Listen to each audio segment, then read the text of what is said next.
Hello dear student, आज हम start करेंगे बायोलॉजी का लेसन नंबर 2। लेसन नंबर 2 जो हमारे क्या है, नर एवं मादा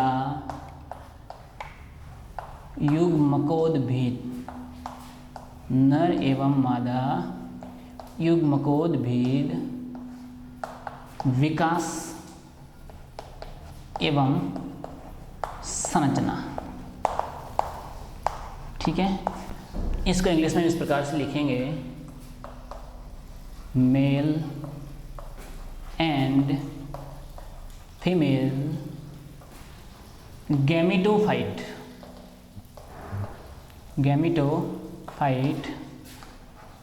डेवलपमेंट एंड स्ट्रक्चर। ठीक है, अब देखिए हमने लेसन नंबर 1 के अंदर लैंगिक जनन को शुरू कर दिया था। पहले हमने अलैंगिक जनन का अध्ययन किया था और उसके बाद में हमने लैंगिक जनन को भी स्टार्ट कर दिया था। आज हम इसके थोड़ा आगे अध्ययन करेंगे। तो हमारे को ये मालूम होना चाहिए कि लैंगिक जनन के लिए नर युग्मक और मादा युग्मक दोनों की आवश्यकता होती है। ठीक है ना, नर युग्मक की भी आवश्यकता होती है और मादा युग्मक की भी आवश्यकता होती है। तो हमारे को आज यहाँ अध्ययन करना है कि इनका विकास है वो कैसे होता है और इनकी संरचना है वो, उसको हम अध्ययन करेंगे। अब हम अध्ययन करेंगे पहले नर युग्मकोद्भिद का विकास। ठीक है, नर युग्मक को तो हम यहाँ पॉइंट लगाएंगे। पहले पढ़ेंगे नर युग्मक और उसके बाद में हम अध्ययन करेंगे मादा युग्मक। तो नर युग्मकोद्भिद की संरचना, नर युग्मकोद्भिद की संरचना। ठीक है, अब देखिए हमने एक डायग्राम बनाया, इसका पुष्प की संरचना बनाई थी अध्याय नंबर 1 के अंदर।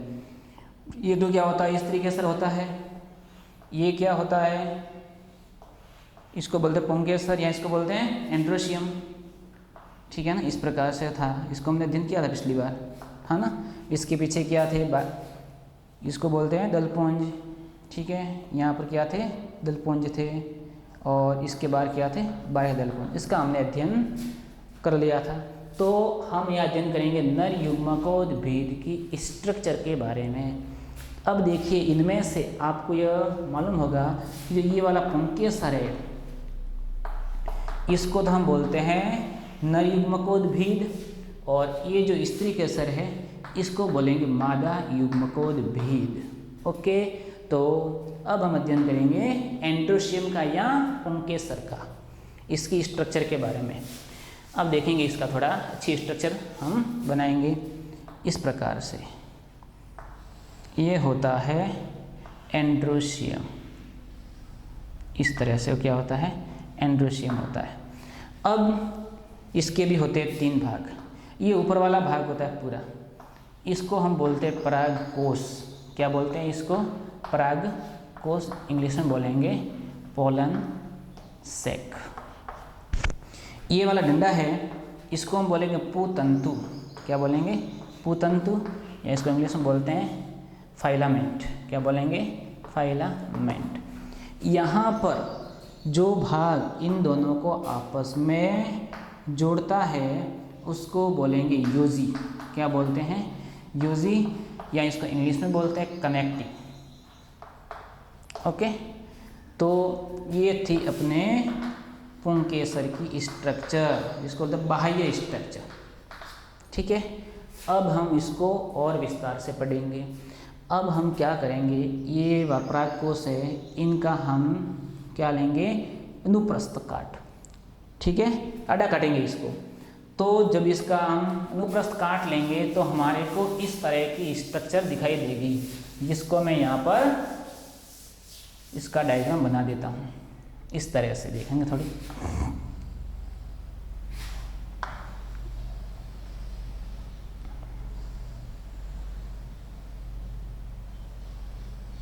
ठीक है। अब यहाँ पर क्या होती है, 4 लघु बीजाणुधानी।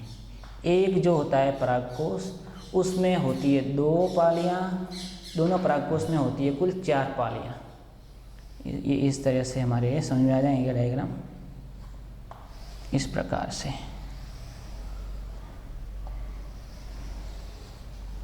ठीक है ना, ये इस तरह से होता है। इसको हमने, ये देखो, इसका अनुप्रस्थ काट लिया हमने, ये यानी इसको हमने यहाँ से काटा है। एक जो होता है परागकोश, उसमें 2 पाली होती है, 2 तो होगी इसमें और 2 होगी इसमें, यानी कि यहाँ कुल 2 और 2 कुल होती है 4 पालियाँ। क्या होती है, 2 और 2 4 पालियाँ होती है। इनको हम बोलते हैं लघु बीजाणुधानी। क्या बोलेंगे इसको, लघु बीजाणुधानी, या इंग्लिश में बोलते हैं माइक्रो स्पॉन्जियोसम। क्या बोलेंगे, माइक्रो स्पॉन्जियोसम। ठीक है, ये क्या होती है, लघु बीजाणुधानी होती है। यानी कि एक जो होता है परागकोश, उसमें इनकी कुल संख्या कितनी होती है, 4। अब हम इसके आगे देखेंगे, इनका आगे जो होता है विकास होता है वो कैसे होता है। अब देखिए, इसके अंदर जब ये क्या होती है, अपरिपक्व अवस्था में होती है, तो इसके अंदर बहुत सारी क्या पाई जाती है, प्रपशु कोशिकाएं। नाम याद रखना, क्या होती है, प्रपशु कोशिकाएं। ठीक है। अब इनके अंदर क्या होगा, परिणत विभाजन। क्या होगा, परिणत विभाजन होगा। तो इसके द्वारा फिर क्या होगा, 2 कोशिकाओं का निर्माण होगा। इनके नाम हैं, एक कोशिका तो बनेगी प्राथमिक भित्तीय कोशिका। क्या बनेगी, प्राथमिक भित्तीय कोशिका। और एक जो बनेगी उसका नाम होगा प्राथमिक बीजाणुजन कोशिका। प्राथमिक बीजाणुजन कोशिका। इस तरह से 2 जो है सेल्स का क्या हो गया, फॉर्मेशन यहाँ पर हो गया। अब इनके भी अलग अलग क्या होते हैं। ये जो क्या होती है, प्राथमिक जो होती है भित्तीय कोशिका, इसके द्वारा तो क्या निर्माण होगा, परागकोश की भित्ति का। परागकोश की क्या बनेगी, वॉल बनेगी, उसको बोलते हैं भित्ति। ठीक है। और ये वाली जो कोशिका है इसको बोलते हैं प्राथमिक बीजाणुजन कोशिका। इसके द्वारा क्या बनेगी, लघु बीजाणु मात्र कोशिकाएं। लघु बीजाणु मात्र कोशिकाओं का निर्माण होगा, जिनको इंग्लिश में बोलते हैं माइक्रोस्पोर मदर सेल। ठीक है, ये था यहाँ तक। अब हम थोड़ा इसके बारे में अध्ययन करेंगे, इसके बारे में, परागकोश की भित्ति के बारे में। ये वाला पॉइंट यहाँ से देखेंगे, ये वाली क्या होती है, इसकी लघु बीजाणुधानी की क्या होती है, भित्ति। इसके बारे में हम अध्ययन करेंगे। तो अब मैं थोड़ा इसको यहाँ से जूम कर देता हूँ। ये वाला भाग है ना, इसका मैं यहाँ एक डायग्राम बना रहा हूँ, ठीक है ना, जिसको हम देखेंगे। अब देखिए, लघु बीजाणुधानी की जो क्या होती है, भित्ति होती है, उसके अंदर कौन कौन से जो होते हैं भाग, उनका नाम, उनकी हम देखेंगे विशेषताएं क्या होती है वो। ठीक है, तो हम देखेंगे लघु बीजाणुधानी की संरचना। एग्जाम में आता है बहुत बार सवाल, लघु बीजाणुधानी की संरचना का वर्णन कीजिए। कैसा, सचित्र। तो यहाँ पर हम इसको एक साथ पढ़ लेंगे। अब देखेंगे, इसके अंदर सबसे बाहर होती है जिसको बोलते हैं बाह्य त्वचा। इस प्रकार से होती है, ये क्या होती है, बाह्य त्वचा। ठीक है ना, इसको हम बोलते हैं एपिडर्मिस। इसको क्या बोलेंगे, एपिडर्मिस, या इसको बोलेंगे हिंदी में बाह्य त्वचा। अब हम इसको भी साथ साथ में अध्ययन करते जाएंगे कि इसकी क्या क्या विशेषता होती है। बाह्य त्वचा में आपको 2 विशेषता याद रखनी है। क्या क्या, नंबर 1, यह हमेशा एकल क्या होती है, परत होती है। इसका जो कार्य होता है वो क्या होता है, परागकोश की सुरक्षा करना। क्या कार्य होता है, परागकोश की सुरक्षा करना। ये है हमारे क्या, बाह्य त्वचा। ठीक है, इसके बाद में हम थोड़ा आते हैं अंदर की ओर। थोड़ी लंबी होती है, एकल स्तर की सेल्स होती है, यू आकार की अंग्रेजी में बोलते हैं ना, इस प्रकार से। नंबर 2 इस प्रकार से होती है। इनका जो नाम है वो क्या हो जाएगा, अंतस्थीसियम। अंतस्थीसियम, ठीक है। इसको बोलते हैं इंग्लिश में एंडोथीसियम। क्या बोलेंगे, एंडोथीसियम। अब हम इसकी भी क्या देखेंगे, विशेषता देखेंगे। नंबर 2 जो है इसको बोलेंगे अंतस्थीसियम। अंतस्थीसियम। अब देखिए इसकी विशेषता नंबर 1, ये भी क्या होती है, एकल परत के रूप में पाई जाती है। ठीक है, अब इसका आकार थोड़ा कैसा होता है, मोटा इसलिए लिखेंगे, मोटी व कैसी होती है, दीर्घित मतलब लंबी होती है। और इसका आकार कैसा होता है, यू आकार की। ठीक है, और इनका जो फंक्शन क्या होता है, वो होता है पराग कोशों का स्फुटन। पराग जो कोश होते हैं उनको खोलने का कार्य करते हैं, ये आपको याद रखना है। ठीक है, ये 2 लेयर हो गए। इसके बाद में एक यहाँ पर होता है 1 से लेकर 3 जो इस तरह का होता है लेयर, जिनको बोलते हैं मिडल लेयर। इस प्रकार से एक लेयर इस प्रकार से होता है, फिर एक और होता है दूसरा लेयर।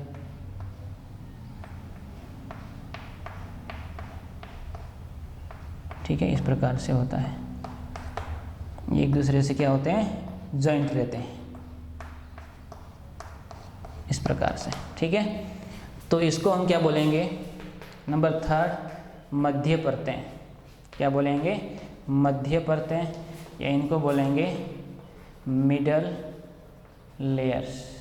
अब देखिए इनकी जो विशेषता तो मैं यहाँ पर आपको लिख देता हूँ। ठीक है, नंबर 1 विशेषता क्या होती है, ये 1 से लेकर 3 जो होती है 3 परतों के रूप में पाई जाती है। ठीक है, और ये बहुत ही कम समय के लिए रहती है, इसलिए इनको हम बोलेंगे अल्पकालिक, बहुत ही कम समय के लिए होती है। ठीक है, तो ये थी 3 परतें। इसके बाद में एक आती है परत जिसको बोलेंगे टेपिटम, वो इस प्रकार से होती है। मैं यहाँ पर इसको बना देता हूँ इस प्रकार से, इसको बोलते हैं टेपिटम। ठीक है ना, इस प्रकार से होती है राउंड में पूरी। ठीक है ना, इस प्रकार से। इसको हम क्या बोलेंगे, इसको तो बोलेंगे मध्य परतें। ठीक है, मिडल लेयर्स।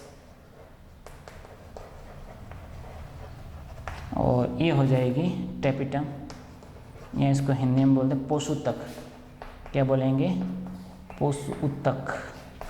ठीक है, ये थोड़ी इंपॉर्टेंट है, एग्जाम में भी इसके बारे में सवाल बहुत बार आते हैं, तो मैं इसको यहाँ लिख देता हूँ। ठीक है ना, 4th पॉइंट कौन सा है, 3rd के बाद में 4th आ जाएगी पोषूतक। इसको बोलेंगे टेपिटम। क्या बोलेंगे, टेपिटम। अब देखिए इसके बारे में हम यहाँ पर 1-2 बातें लिखेंगे। नंबर 1, ये भी होती है वो एकल परत के रूप में होती है, एकल लेयर्स के रूप में ये भी होती है। और ये जो होती है वो होती है 2 प्रकार की। कितने प्रकार की होती है, 2 प्रकार की, जिनके नाम मैं यहाँ लिख देता हूँ। एक तो होती है अमीबिय टेपिटम, और नंबर 2 जो होती है इसको बोलेंगे स्त्रावी, या इसका एक और नाम क्या होता है, ग्रंथिल टेपिटम। ठीक है, स्त्रावी नाम है। तो हमारे को यहाँ पर एक चीज़ याद रखनी है कि इसके द्वारा स्पोरोपोलेनिन नामक एक जो होता है पदार्थ, उसका स्त्रवण किया जाता है, स्पोरोपोलेनिन। वेरी वेरी इंपॉर्टेंट है ये, इसका नाम हम लिखेंगे। इसकी विशेषता क्या होती है, यह हमारी जो क्या होती है प्रकृति, उसमें पाया जाने वाला अब तक का सर्वाधिक क्या होता है, कठोर पदार्थ होता है। और एक बात और इम्पोर्टेंट यह है कि इसको अपघटित करने वाला अब तक कोई ज्ञात एंजाइम नहीं है, यानी कि किसी भी एंजाइम के अंदर इतनी ताकत नहीं है कि वो इसको तोड़ सके, स्पोरोपोलेनिन को।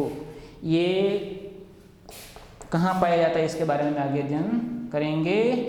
परागकण के एक्साइन लेयर के अंदर ये उपस्थित होता है। ओके, अब इसके बारे में एक और इम्पोर्टेंट जो कार्य होता है वो क्या होता है, टेपिटम क्या करता है, परागकणों को पोषण प्रदान करता है। वेरी इंपॉर्टेंट, 1 नंबर का सवाल आता है बोर्ड एग्जाम में। परागकणों को पोषण कौन उपलब्ध करवाता है, तो उसका आपके उत्तर क्या हो जाएगा, टेपिटम। ये थी इसके बारे में। तो ये जो हमने 4 स्तरों का अध्ययन किया है, ये क्या थे, परागकोश की जो वाल होती थी, उसकी जो भित्ति होती थी, उसके स्तर थे। ठीक है, 1, 2, 3 और 4 स्तर। ठीक है, अब हम अध्ययन करेंगे इसके अंदर पाई जाने वाली लघु बीजाणु मात्र कोशिकाओं का। ठीक है, तो हम आगे पढ़ेंगे लघु बीजाणु जनन, इसको बोलेंगे, क्या बोलेंगे, लघु बीजाणु जनन। ठीक है ना, लिखेंगे इसके बारे में क्या होता है लघु बीजाणु जनन और कैसे होता है।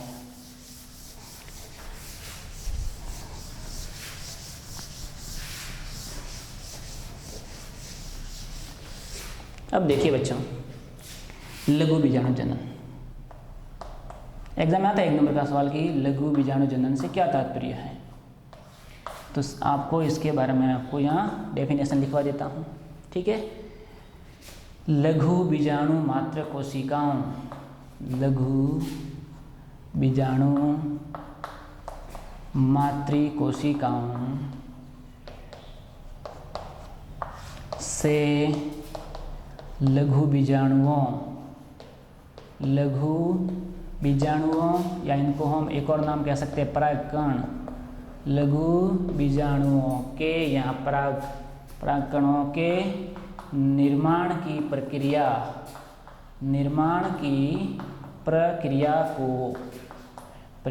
को लघु बीजाणु जनन कहते हैं, लघु बीजाणु जनन कहते हैं।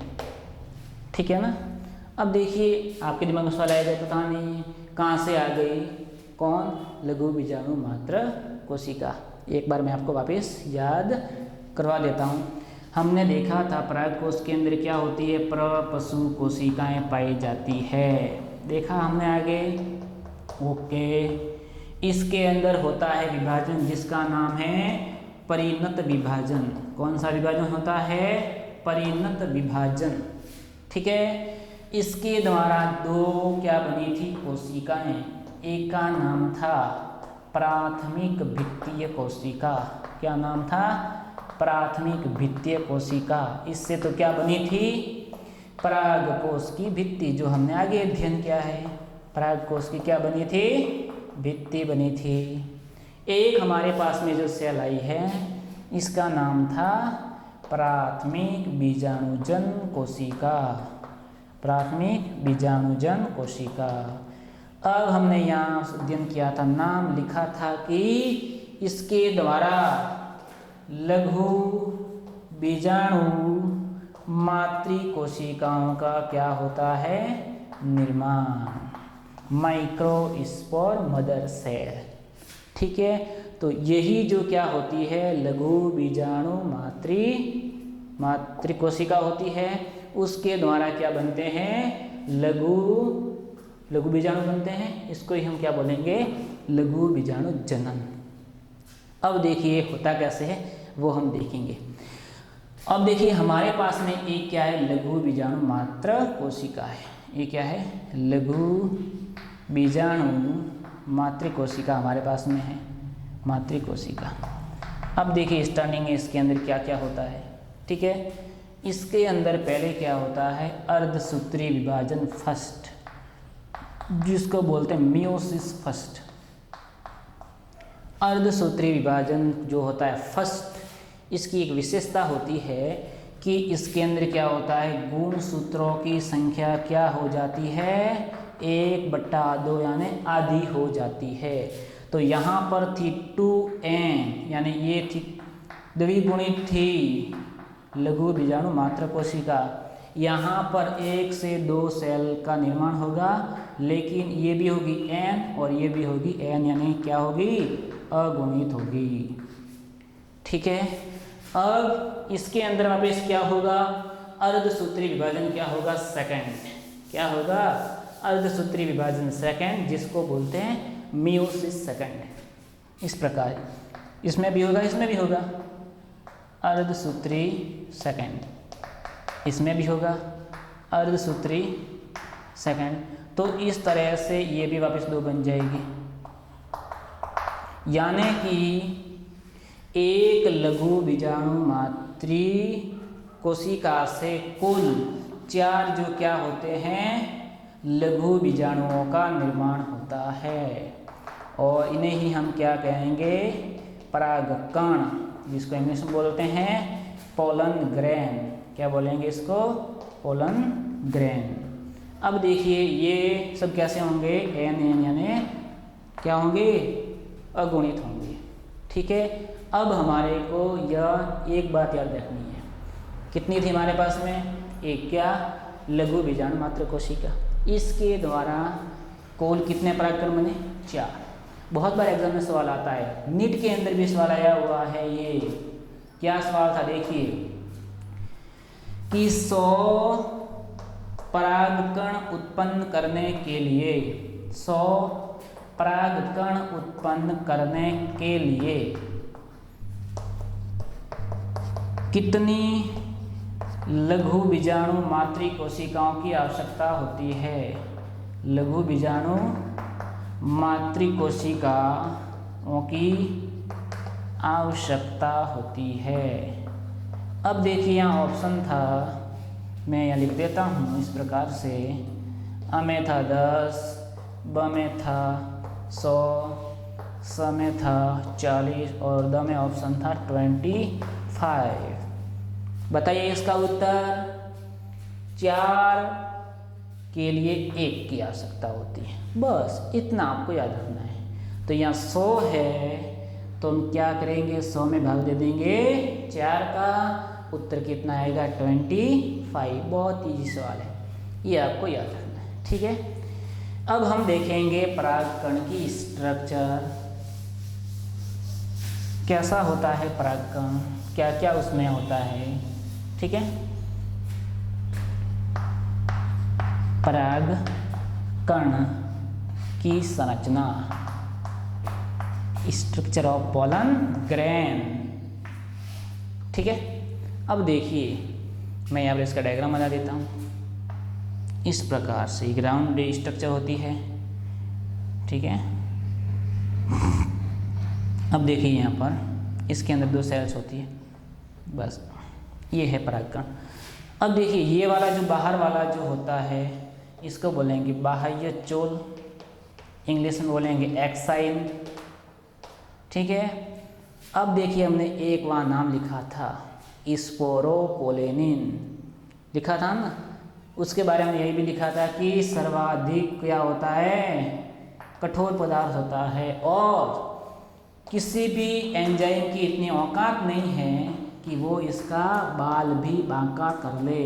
किसका, स्पोरोपोलेनिन का, मतलब इसको कोई भी एंजाइम नहीं तोड़ सकता, और ये यहाँ ही उपस्थित होता है, कहाँ पर, बाह्य चोल के अंदर। एग्जाम आया हुआ सवाल 2015 में बोर्ड में आया था सवाल, क्या था सवाल कि परागकण के बाह्य चोल में पाए जाने वाले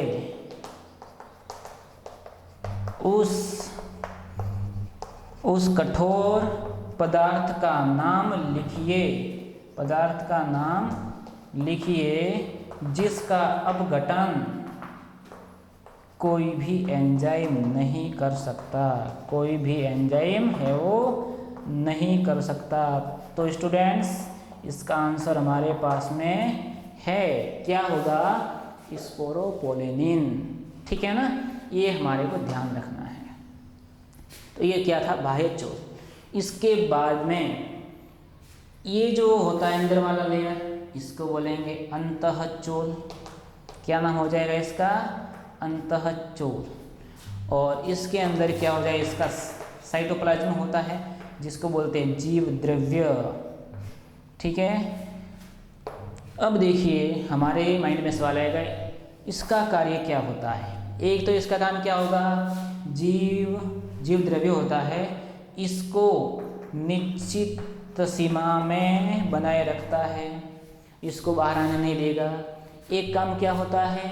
जब इसका अंकुरण होगा ना, इसका परागकण का, तो उस समय यही जो क्या होता है अंतःचोल, वो क्या करेगा? पराग नलिका यानी कि पोलन जो ट्यूब होगी उसका संश्लेषण करेगा। ये हमारे को ध्यान रखना है। पराग नलिका का निर्माण अंतःचोल के द्वारा किया जाता है। अब इसके अंदर दो क्या पाई जाती है? सेल। ये तो होती है जनन कोशिका। क्या होती है? जनन कोशिका। और ये होती है कायिक कोशिका। दो प्रकार की क्या होती है इसके अंदर? कोशिकाएं पाई जाती है। ओके, तो ये था हमारा क्या? परागकण। और इसको ही हम क्या बोलेंगे? नर युग्मक। इसका ही हम उपयोग लेंगे कहाँ पर? निषेचन के लिए। निषेचन होगा ना, हम क्या अध्ययन कर रहे हैं? लैंगिक जनन पढ़ रहे हैं। और हमने आगे भी देखा था कि लैंगिक जनन में निषेचन होता है, तो उसके लिए दो युग्मकों की आवश्यकता होगी। एक तो युग्मक हमारा क्या हो गया? तैयार है, इसको हम बोलते हैं परागकण। ठीक है, अब हम आगे अध्ययन करेंगे मादा युग्मक का निर्माण। एक तो बन गया ना हमारे युग्मक ये। अब हम अध्ययन करेंगे मादा युग्मक के बारे में। ठीक है, ये तो था नर युग्मक।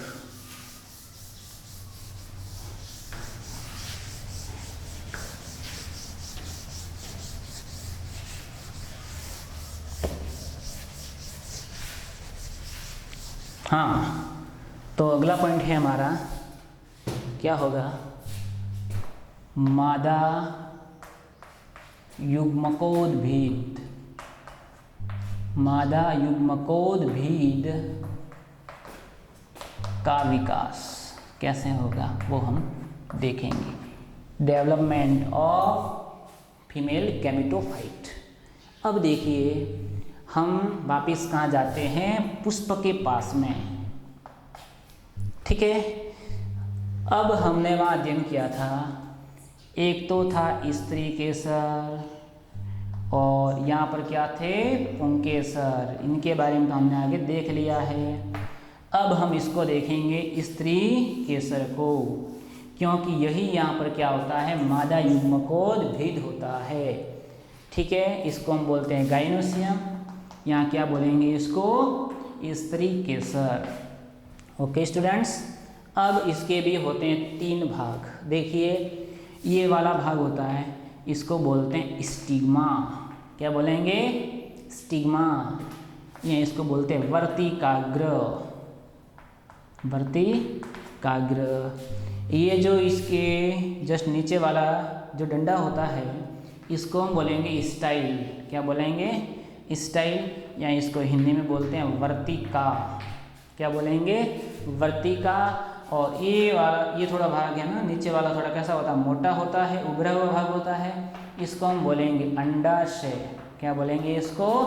अंडाशय। ठीक है, इसको बोलेंगे ओवेरी। अब देखिए अंडाशय के अंदर क्या होते हैं, बीजांड पाए जाते हैं। इसमें क्या पाए जाते हैं, बीजांड। इसके बारे में आज हमारे को अध्ययन करना है। ठीक है, तो यहाँ पर मैं इसका एक छोटा सा डायग्राम बना देता हूँ।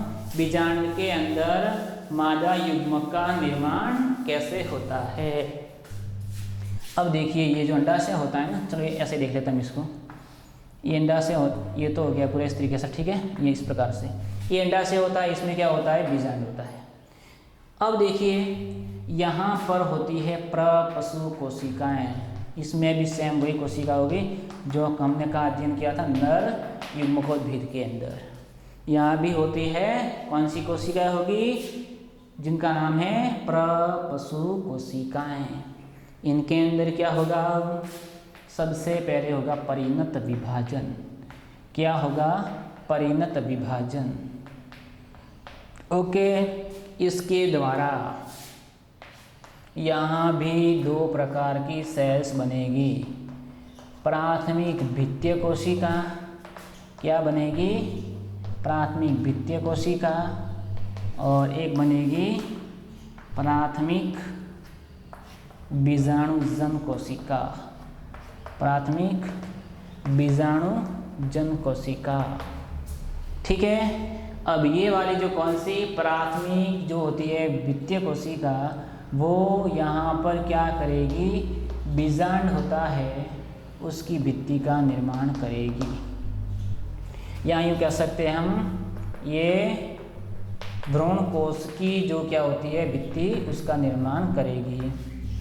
और ये कौन, प्राथमिक बीजाणुजन सेल्स, इनके द्वारा क्या होगा, गुरु बीजाणु मात्र कोशिकाओं का निर्माण होगा।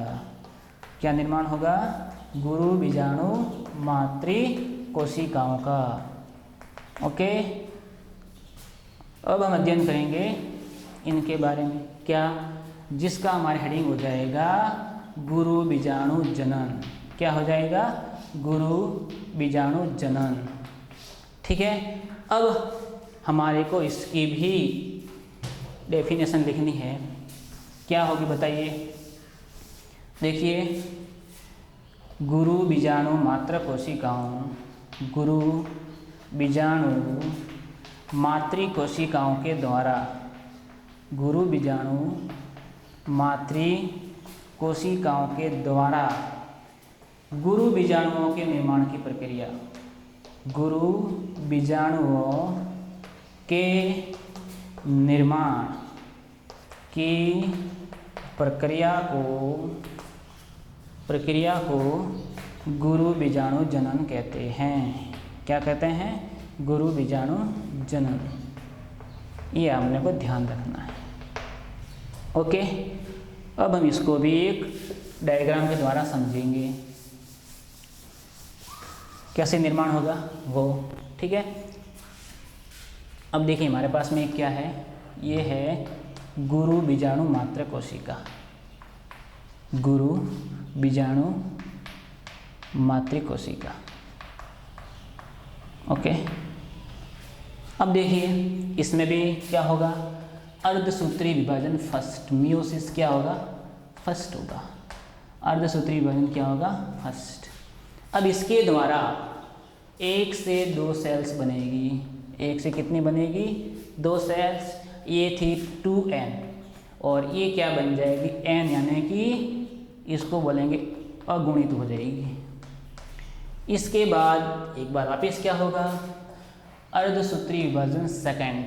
क्या होगा, अर्धसूत्री विभाजन क्या होगा, सेकंड। 2 है, 2 से कितनी बन जाएगी, 4। 1 2 3 और 4 सेल बन जाएगी और सारी कैसी होगी, अगुणित होगी। अब देखिए यहाँ तक तो ठीक था। अब क्या होगा, ये जो हमारे पास में 4 सेल्स है, इनमें से 3 सेल्स तो क्या हो जाएगी, नष्ट हो जाएगी। एक रहेगी सक्रिय। कौन रहेगी, एक सेल क्या रहेगी, सक्रिय। और इसको अब हम इसका नाम क्या कहेंगे, भ्रूण कोश मातृ कोशिका, क्योंकि यही सेल है वो क्या करेगी, पादप के भ्रूण कोश का निर्माण। अब इसका नाम क्या हो जाएगा, यहाँ से चेंज हो जाएगा, बाकी वाली 3 सेल क्या हो जाएगी, नष्ट हो जाएगी।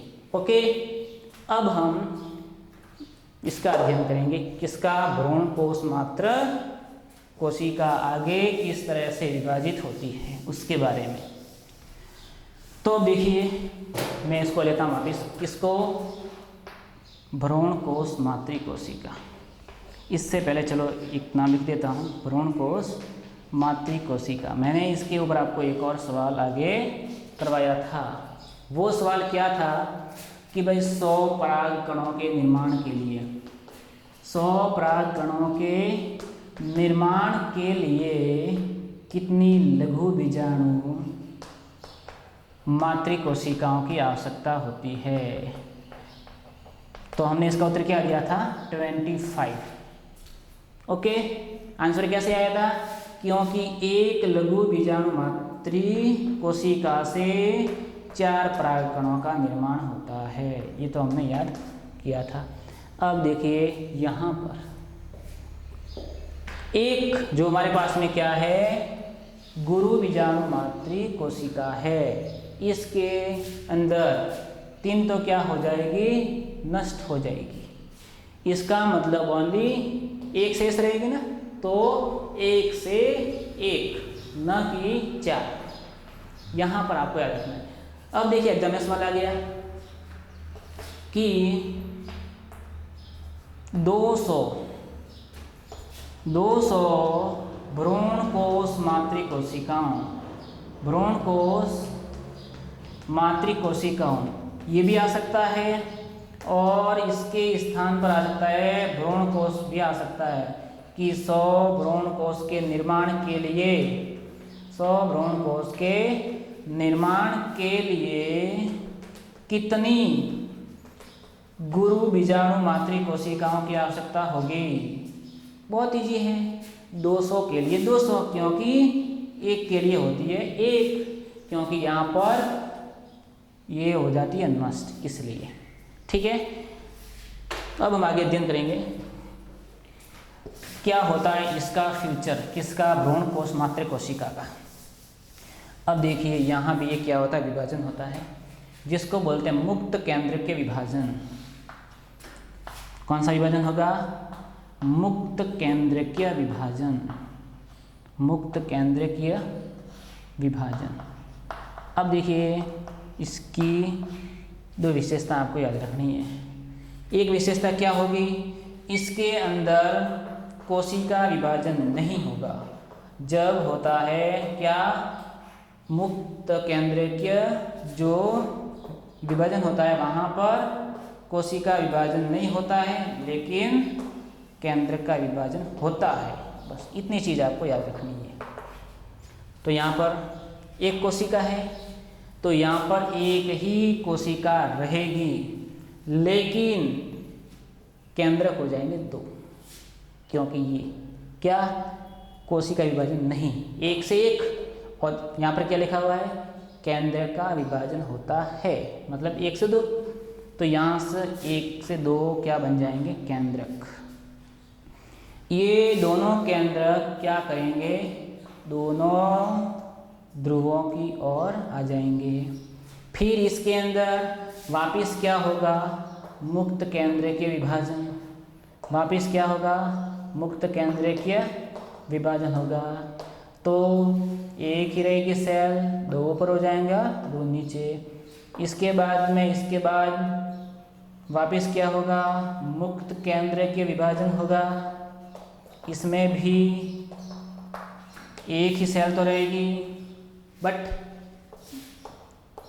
ऊपर 4 केंद्रक हो जाएंगे और इतने कितने हो जाएंगे नीचे की ओर, क्योंकि यहाँ थे 2, 2 से 4, यहाँ भी 2, 2 से 4 केंद्रक बन जाएंगे। क्यों बनेंगे, क्या हो रहा है, मुक्त केंद्रकीय विभाजन हो रहा है। अब देखिए इसके बाद में क्या होगा, ये जो ऊपर 4 केंद्रक बने हैं इनमें से एक, और जो नीचे बने हैं, इनमें से एक एक केंद्रक कहाँ आ जाएगा, सेंटर में आ जाएगा। यहाँ से एक आ जाएगा और यहाँ से एक सेंटर में आ जाएगा। हो गया ना, 3 और 3 6 और 2 कितने हो गए, 8 केंद्रक। अब देखिए, अब यहाँ पर हो जाएगा कोशिका निर्माण। अब क्या होगा, कोशिका का निर्माण होने लगेगा। ओके, तो यहाँ पर देखना, एक केंद्रक, 2 और 3 केंद्रक थे, तो यहाँ पर 1 2 और 3 कोशिका बन जाएंगी।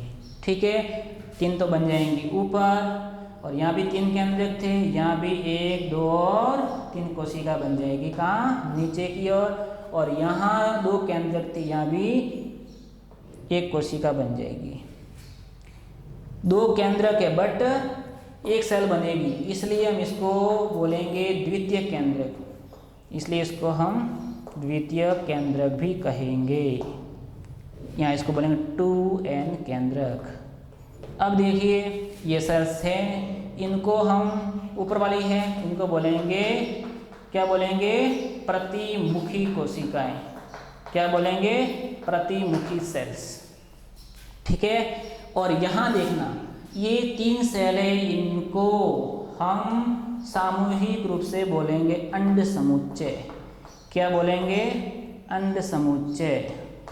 और ये वाली जो सेल्स है, कौन सी, सेंटर वाली है, बीच वाली कोशिका, इसको हम बोलेंगे अंड कोशिका। क्या बोलेंगे बच्चों, अंड कोशिका।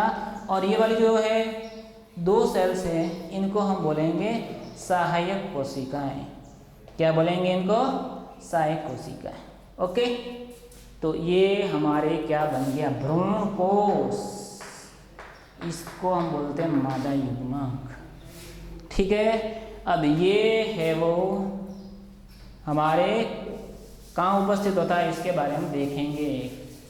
भ्रूण कोश कहाँ पाया जाता है, बीजांड के अंदर। कहाँ होता है ये, बीजांड के अंदर। तो हम देखेंगे बीजांड की आंतरिक संरचना, कैसा बीजांड होता है, कौन कौन से उसके भाग होते हैं। ठीक है, तो अब मैं यहाँ पर बीजांड का डायग्राम बना देता हूँ, ओव्यूल जिसको बोलते हैं इंग्लिश में। ठीक है, क्या, बीजांड की संरचना, बीजांड की संरचना। ठीक है, जिसको बोलते हैं ओव्यूल, या इसको ऐसे लिखता हूँ, structure of ovule, structure of ovule, बीजांड की संरचना। अब देखिए, इसको हम बीजांड को गुरु बीजाणुधानी भी कह सकते हैं। गुरु बीजाणुधानी भी इसका एक और नाम होता है। ओके, अब यहाँ पर मैं इसका डायग्राम बना देता हूँ। देखिए, इस प्रकार से बीजांड होता है। यहाँ होते हैं अध्यावरण दोनों साइड में, जो इसकी क्या करते हैं, सुरक्षा करते हैं, इस प्रकार से। ठीक है, अब यहाँ पर क्या होता है, बीजांड व्रंथ होता है। क्या होता है यहाँ पर, बीजांड व्रंथ। ओके, अब यहाँ पर ये जो 2 क्या है, इसको तो बोलेंगे बाहर वाला अध्ययन, इसको बोलेंगे बाह्य अध्यावरण। ठीक है, अब ये वाला अंदर वाला है, इसको क्या बोलेंगे, अंतः अध्यावरण। ठीक है, अब ये वाला ऊपर भाग है, इसको बोलेंगे निभाग। क्या बोलेंगे इसको, निभाग। और इसके जस्ट यहाँ होता है सेंटर में भ्रूण कोश, जिसमें हमने आगे बढ़ा ना भी, जस्ट 3 कोशिका ऊपर होती है, 3 कोशिका कहाँ होती है, नीचे की ओर, 1 कोशिका कहाँ होती है, इसके बीचों बीच होती है। ठीक है, अब इसको हम बोलेंगे पूरे को भ्रूण कोश, एम्ब्रियो सेक जिसको बोलते हैं इंग्लिश के अंदर। क्या बोलेंगे इसको, भ्रूण कोश। अब देखिए, यहाँ पर इनके जो नाम है, यहाँ पर नाम वापस उतार देता हूँ। ये जो ऊपर वाली कोशिका होती 3, इनको बोलेंगे प्रतिमुखी कोशिकाएं। 3 होती है ना, इसलिए बोलेंगे कोशिकाएं, प्रतिमुखी कोशिकाएं। ये वाली जो 3 है, इसके अंदर ये वाली जो सेल्स होती है सेंटर में, जिसको बोलते हैं अंड कोशिका। और ये वाली जो 2 होती है, इनको बोलेंगे सहायक कोशिकाएं। क्या बोलेंगे, सहायक कोशिकाएं। अब अंड कोशिकाएं और जो ये होती है सहायक कोशिकाएं, इनको एक साथ बोलते हैं अंड समुच्चय। क्या बोलेंगे? अंड समुच्चय।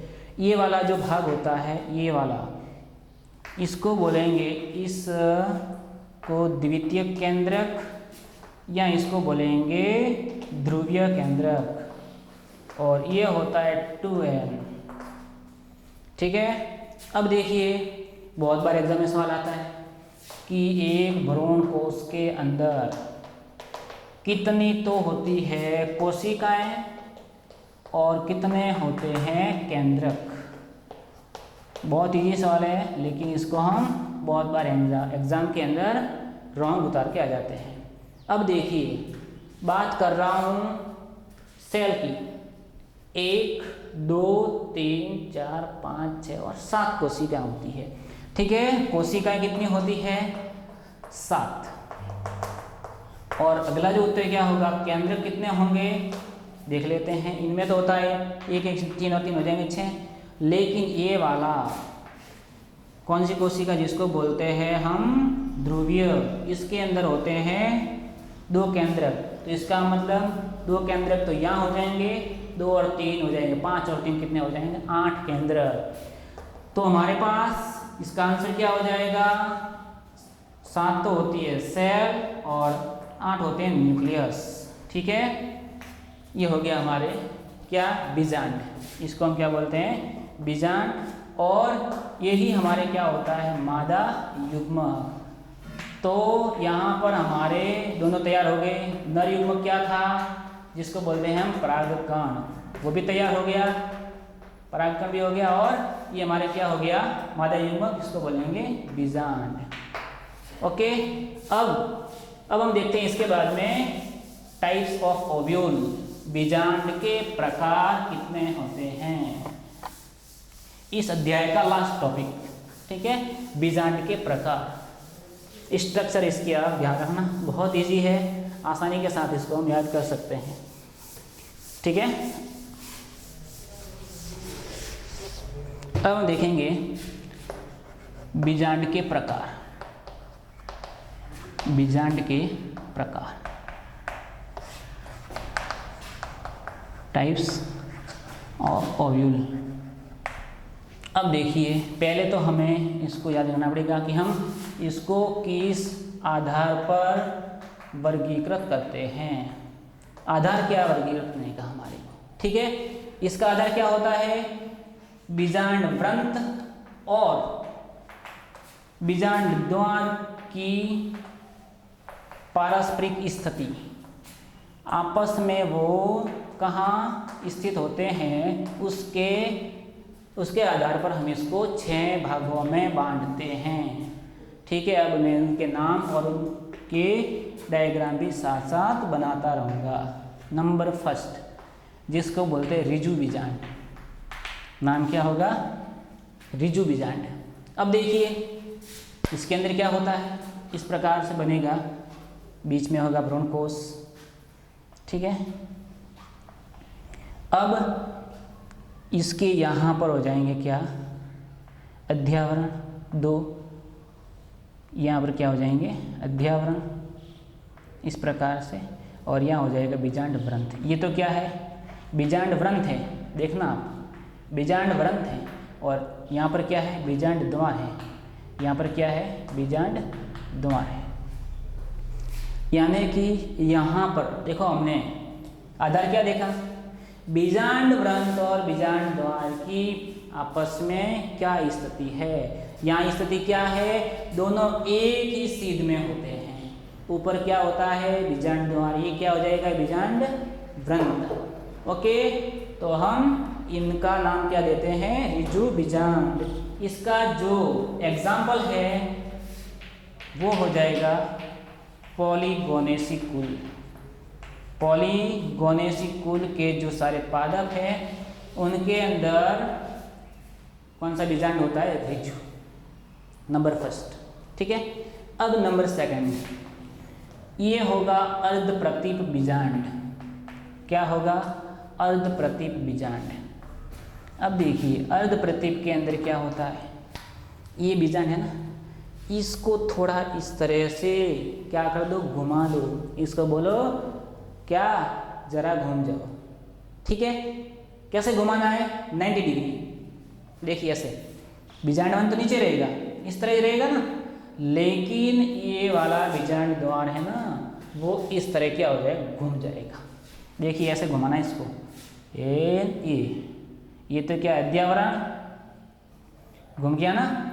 अब यहाँ पर दोनों अध्यावरण रहेंगे, देखो ये देखो अध्यावरण है ना यहाँ पर, और यहाँ पर क्या हो जाएगा, भ्रूणकोश। ये देखो आड़ा हो गया ना भ्रूणकोश भी। बस यहाँ पर देखिए ये क्या है, बीजांड द्वार है, यहाँ पर क्या है, बीजांड द्वार है, और यहाँ पर क्या है, बीजांड व्रंत है, बीजांड व्रंत। अब देखो यहाँ पर तो ये थे एकदम सीधी लाइन में बीजांड द्वार और बीजांड व्रंत, लेकिन यहाँ पर जब इनके मध्य हम लाइन खींचेंगे ना, तो यहाँ 90 डिग्री का कोण बनेगा। ठीक है, मतलब क्या होगी विशेषता इसकी, बीजांड व्रंत और बीजांड द्वार आपस में समकोण बनाते हैं। इसे हम क्या बोलेंगे, अर्ध प्रतीप बीजांड। इसका उदाहरण रेननकुलस। क्या उदाहरण इसका हो जाएगा, रेननकुलस। इसका एग्जाम्पल आपको याद रखना, एग्जाम में आता है, बहुत बार पूछा जाता है। ठीक है, ये हो गया आपके दो बीजांड। इसके बाद में अगला हम नेक्स्ट ले रहे हैं कौन सा बीजांड, प्रतीप बीजांड, जिसको हमने अभी आगे बोर्ड के ऊपर बनाया था। देखिए इसको भी यहाँ समझ लीजिए, वापस बना देता हूँ। नंबर 3 कौन सा बीजांड है, प्रतीप बीजांड। कैसा बीजांड, प्रतीप बीजांड। इसको भी आप याद देख लो, इस प्रकार से था ना, ये थोड़ा बड़ा बना देता। ये है अध्यावरण, ठीक है, दोनों साइड में, बीच में क्या था, भ्रूणकोश था। अब देखना यहाँ पर कैसे हो गया, और घूम गया। पहले तो ऐसे थे, ऊपर तो था बीजांड द्वार, देखना ऐसे, ठीक है। यहाँ पर क्या था, बीजांड व्रंत था ना, यानी कि दोनों एक लाइन में थे। फिर इसके बाद में क्या हो गया, यहाँ पर तो आ गया बीजांड द्वार, और यहाँ कौन रह गया था, बीजांड व्रंत, यानी कि दोनों के मध्य 90 डिग्री का कोण बन गया था। अब ये क्या हो जाएगा, और वापस क्या हो, घूम जाएगा इस तरह से 180 डिग्री, वापस क्या घुमाना है इसको, ऐसे उल्टा हो जाएगा सीधा। तो यहाँ पर ये तो क्या है, बीजांड द्वार है, यहाँ पर ये क्या है, बीजांड द्वार है, और ये क्या है, बीजांड व्रंत है। दोनों का स्थित होते हैं पास पास, ये आपको समझना है। दोनों का स्थित होते हैं पास पास, यानी कि रिजु बीजांड है वो 180 डिग्री क्या हो जाता है, घूम जाता है। कितना घूम जाता है, 180 डिग्री। तो इसका जो क्या है, बीजांड व्रंत पहले कहाँ था, ऊपर, अब कहाँ आ जाएगा, जस्ट नीचे। ठीक है, ये तो हमारे था कौन सा बीजांड, प्रतीप।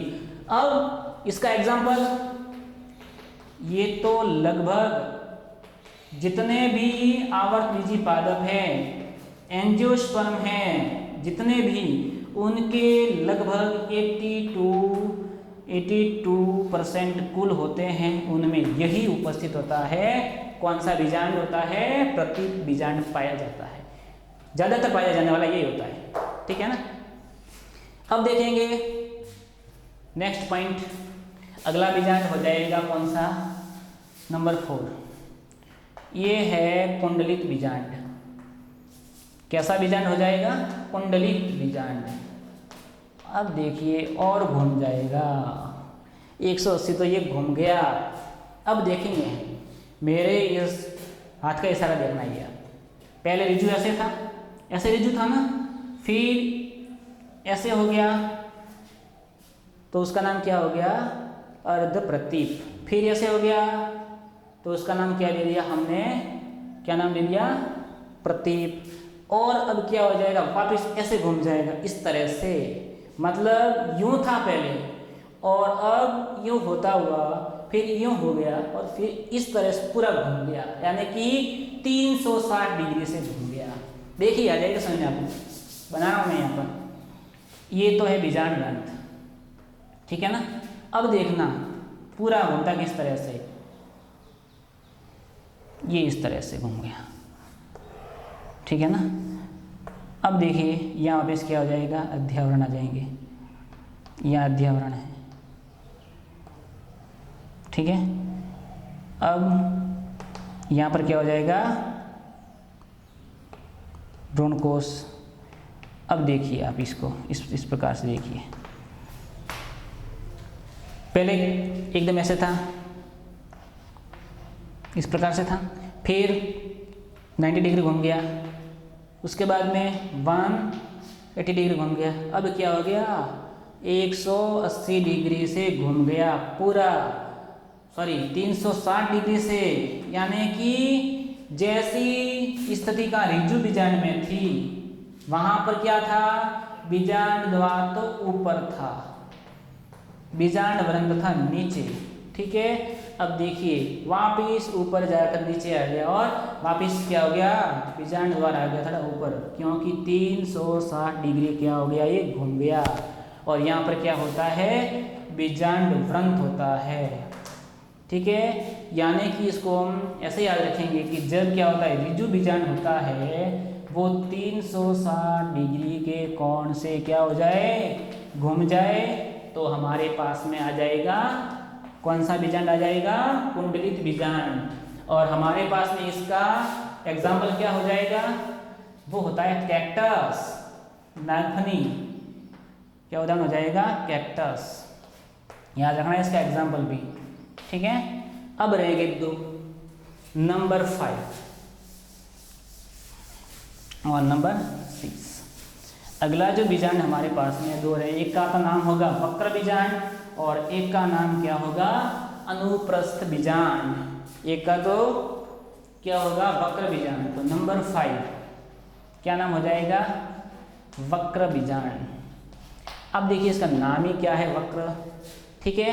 अब देखना क्या रखना इसमें, इस तरह से बीजांड तो कौन सा होता है, अर्धप्रतीप,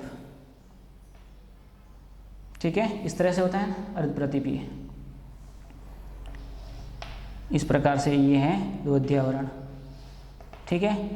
अब देखिए अर्धप्रतीप के अंदर इस तरह क्या था, भ्रूणकोश था ना, भ्रूणकोश इस प्रकार से, इसमें ऐसे नहीं रहेगा, ये थोड़ा क्या हो जाएगा, मुड़ जाएगा। कौन, यहाँ पर आपको बीजांड को नहीं घुमाना है, तो भाई हमारे को घुमाना है भ्रूणकोश को।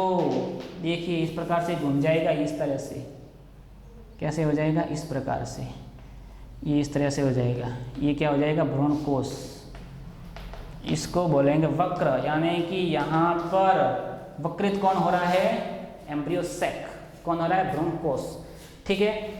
इसका उदाहरण हमारे को ध्यान रखना है, वो होता है लेग्यूमिनेसी कुल के पादप, लेग्यूमिनेसी होते हैं ना, वो इसके एग्जाम्पल हो जाएंगे, ठीक है। और अब लास्ट जो पॉइंट है वो हमारे हो जाएगा अनुप्रस्थ बीजांड। कौन सा बीजांड हो जाएगा, अनुप्रस्थ बीजांड, ठीक है। अब देखिए अनुप्रस्थ के अंदर भी आकार तो रहेगा सेम, कौन सा, अर्धप्रतीप वाला, थोड़ा सा अर्धप्रतीप से और थोड़ा क्या हो जाएगा, घूम जाएगा, इस प्रकार से, ठीक है ना, इस प्रकार से हो जाएंगे, इसके हो जाएंगे अध्यावरण दोनों, ठीक है। और जैसे ही ये थोड़ा घूमेगा तो पहले ऐसे भ्रूणकोश था, अब हो जाएगा पूरा इस प्रकार से, वो भी थोड़ा आड़ा हो जाएगा इस प्रकार से। यानी कि हमारे को इतना याद रखना है, ऐसे भ्रूणकोश होना चाहिए था ना, वो अब ऐसे हो जाएगा, कैसे हो जाएगा, इस प्रकार से, मतलब कि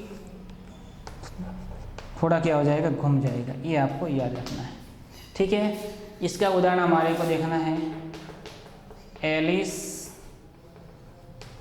पेरेमी जो कुल है उसके अंदर इस प्रकार के क्या पाए जाते हैं, बीजांड पाए जाते हैं। अब इस तरह हमारा लेसन नंबर जो 2 था वो भी क्या हो गया, कंप्लीट। यानी कि हम स्टार्ट आगे हमने पहले अध्याय में किया था, लैंगिक जनन किया था। आज हमने दिन क्या किया है, लैंगिक जनन के लिए कौन कौन से युग्मक होते हैं, उनका विकास और उनकी संरचना कैसी होती है, इसके बारे में।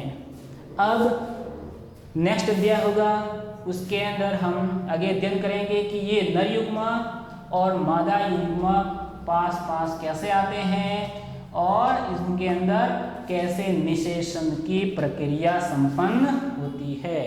ठीक है, थैंक यू।